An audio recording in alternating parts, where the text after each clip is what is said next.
Assalamualaikum warahmatullahi wabarakatuh. Perkenalkan, nama saya Muhammad Salahuddin. Saya ingin menjelaskan Pancasila sebagai filsafat. Pengertian Pancasila dan filsafat menurut Ruslan Abdul Ghani, Pancasila adalah filsafat negara yang lahir sebagai ideologi kolektif cita-cita bersama seluruh bangsa Indonesia. Filsafat adalah sesuatu kebijaksanaan hidup, filosofia untuk memberikan suatu pandangan hidup untuk menyeluruh berdasarkan refleksi atas pengalaman hidup maupun pengalaman ilmiah. Filsafat merupakan suatu ilmu pengetahuan karena memiliki logika, metode, dan sistem.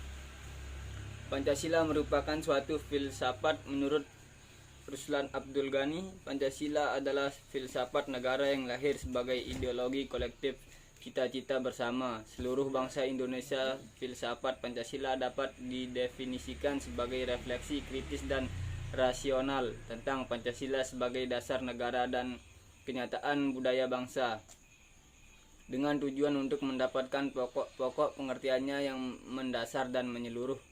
Pengertian filsafat Pancasila secara umum adalah hasil berpikir atau pemikiran yang sedalam-dalamnya dari bangsa Indonesia yang dianggap, dipercaya, dan diyakini sebagai kenyataan, norma-norma dan nilai-nilai yang benar, adil, bijaksana, dan paling sesuai dengan kehidupan dan kepribadian bangsa Indonesia. Apa saja objek dari filsafat Pancasila? Ditinjau dari segi objektifnya, filsafat meliputi hal-hal yang ada atau dianggap dan diyakini ada seperti manusia, dunia, Tuhan, dan seterusnya. Sehingga dapat disimpulkan bahwa objek filsafat adalah segala sesuatu yang berwujud dalam sudut pandang dan kajian yang mendalam, radikal.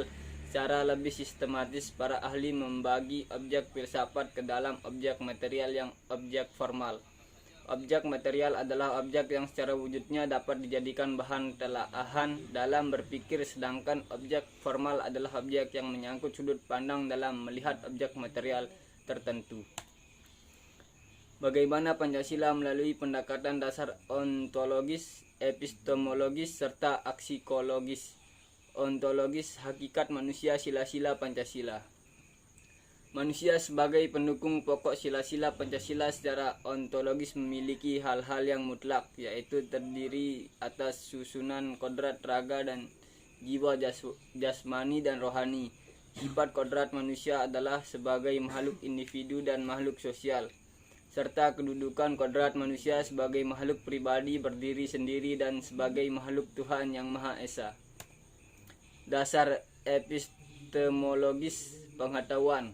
Sila-sila Pancasila. Sebagai suatu ideologi, maka Pancasila memiliki 3 unsur pokok agar dapat menarik loyalitas dan pendukungnya, yaitu logos, yaitu rasionalitas atau penalarannya, pathos, yaitu penghayatannya, yang 3 ethos, yaitu kesusilaannya. Dasar epistemologis Pancasila pada hakikatnya tidak dapat dipisahkan dengan dasar ontologisnya.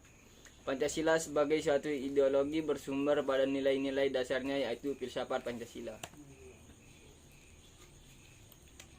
Dasar aksiologis Pancasila. Aksiologis adalah ilmu yang membicarakan tentang tujuan ilmu pengetahuan itu sendiri. Jadi, aksiologi merupakan ilmu yang mempelajari hakikat dan manfaat yang sebenarnya dan pengetahuan. Dan sebenarnya ilmu pengetahuan itu tidak ada yang sia-sia kalau kita bisa memanfaatkannya, dan tentu dimanfaatkan dengan sebaik-baiknya dan di jalan yang baik pula. Hakikat dari Pancasila. Kata hakikat dapat didefinisikan sebagai suatu inti yang terdalam dari segala sesuatu yang terdiri dari sejumlah unsur tertentu yang mewujudkan suatu tersebut, sehingga terpisah dengan sesuatu lain dan bersifat mutlak. Contohnya pada hakikat air yang tersusun atas 2 unsur mutlak, yaitu hidrogen dan oksigen. Kebersatuan kedua unsur tersebut bersifat mutlak dan membentuk air. Artinya kedua unsur tersebut secara bersama-sama menyusun air sehingga terpisah dari benda yang lainnya, misalnya dengan batu, kayu, dan lain sebagainya. Dalam realisasinya, Pancasila adalah pedoman praktis, yaitu dalam wujud pelaksanaan praktis dalam kehidupan negara, bangsa, dan negara Indonesia yang sesuai dengan kenyataan sehari-hari, tempat, keadaan, dan waktu.